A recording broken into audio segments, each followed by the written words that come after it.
back to school night in the ceramics studio. This is my flat selfie. You may see your student running around with one as they work on their flat selfie project this week. They are finding the elements of art and taking their flat selfie along to be in the pictures this week. My name is Emily Kelly, and I teach the ceramics courses here at Pencrest. This is my contact information. Easiest method would be email at ekelly@rtmsd.org, but there is my phone number as well if that works better for you. A little about me. I have my bachelor's in art education from Kutztown and a minor in crafts. I knew very early on that ceramics was what I was going to pursue and hopefully teach. And so I pursued a minor just out of a love for ceramics, but also in hopes of being a really specialized educator, which I am now very happy to say that I am. And I also have my master's in education, but particularly instructional technology, which 3 years ago when I completed this, I never thought that we would be in a fully virtual setting.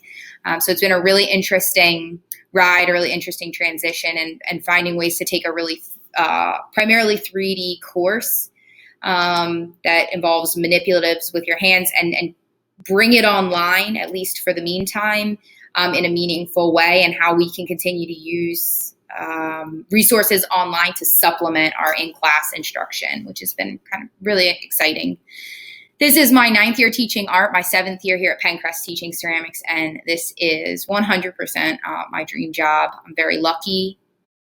Advanced Ceramics is a full year course that can actually be taken up to 3 times, allowing students in our ceramics program to actually spend 4 years working with clay if they choose early enough on. This is something that I believe really sets our program apart.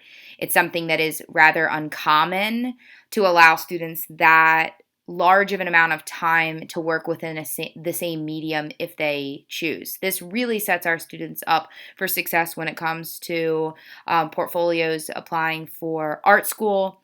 And I believe that Advanced Ceramics helps teach the habits of mind while they are artistic in nature that really set our students up for success in the workplace and also in college. Within this course, we started with elements and principles. If you might have seen your student walking around with a paper doll-like version of themselves, seeking out the elements of art, which we're working on this week. We're going to move into the principles of design and then start in our sketchbooks. Advanced Ceramics students keep sketchbooks. They do bi-weekly sketchbook assignments as homework. Also, all of their project sketches and class notes and everything go into this sketchbook. I think that keeping those ideas and reflecting on things even when they're outside of class.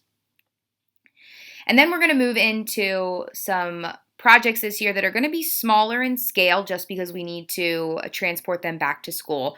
I'm going to present students with several prompts and allow them to really choose the direction that they want to take. So I provide them with some sort of prompt or question. They go off and sketch in their sketchbooks and then come back with whatever ideas they have. I can take all of these ideas really and decide from there what additional curriculum I want to add, allowing me to really tailor a course to the students that I have in that course. A couple things that are kind of unique to this remote learning situation with ceramics is we've slightly altered the class structure. So Mondays are going to be introduction of assignments and demonstration days. I'll demonstrate throughout the week as well, like in small groups and as needed, but formally those will be Mondays. And then Tuesdays through Thursdays are open studios days where students are actively making art. They're in class on a call. I give feedback. We do small group conferencing and really help them through with technique and any issues or questions they might have while they're working. And then Fridays, we share out work and critique. We want students to start to get comfortable talking about their artwork and sharing, especially in the online setting. It's really important that that dialogue happens. We're providing kits with tools and also consumable materials for students to make artwork at home. There are consumable materials, which are materials that will be used up for a project, and then there are non-consumable, which are the tools, supplies that would need to be returned to us at the end of the course or at the end of the project. Those non-consumables in terms of ceramic tools are quite expensive, and so we really need them to be returned in good, usable condition. That is an actual obligation. So when you pick up your tools, you will receive a breakdown of what is in there and the cost to replace those items. You'll also be receiving art bins to store the ceramic work while students are working on it. And then when we return to a hybrid setting, they will be stored on our shelves in our classroom historically, like we've always done, to keep everyone's work separate. Those materials will need to be picked up from school, and then completed work be dropped back off at school. I'll communicate those dates to students and then also email parents directly. I know that you need time to plan in order to make it here. So the first pickup would be the art kits and including clay and their bins, and we're hoping for some time at the end of next week to have those all ready to go for the first project. I will keep you updated. Ceramics A and B, work is primarily done in class. It is project-based. Students work on the assignments during the open studio times with me available for questions and to provide feedback, and also their peers. There is minimal homework in the Ceramics A and the Ceramics B courses. Missing assignments are indicated in Schoology as missing. So depending on where you check your students' grades, they might look slightly different. So in Schoology, they'll show as missing, which I do intentionally so that students can see what they still are responsible for submitting. So anything that's missing, I still need a submission for. But when you check in Hack, those missing assignments will show as a 0. And that's just the way that the Schoology program and the Hack program talk to each other. So the mid-marking period deadline for first marking period is October 2nd. So anything between now and October 2nd can be turned in by October 2nd. If students turn in a project and they're unhappy with it and they'd like to redo it and turn it in, as long as it's before October 2nd, they're more than welcome to do that. Anything that appears in Hack as a 0 can be done and turned in for a grade. After October 2nd, anything that has not been turned in will turn into a 0. And then we move on to the content for the second half of the marking period. We spent the last week, 2 weeks really, trying to get to know each other and for me to get to know my students.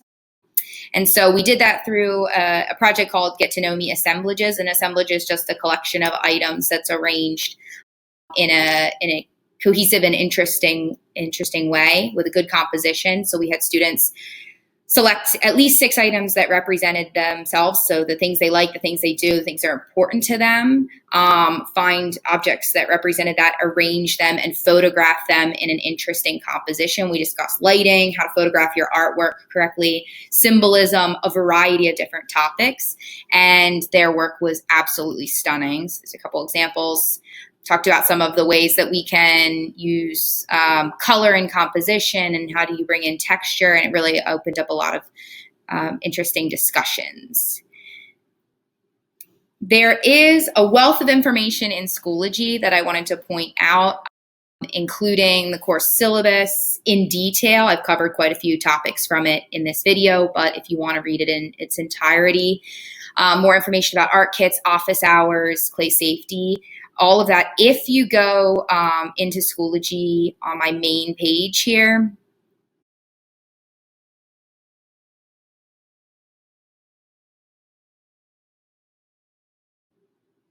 my welcome slides include welcome video about me, course navigation on how to navigate Schoology and how I organize things.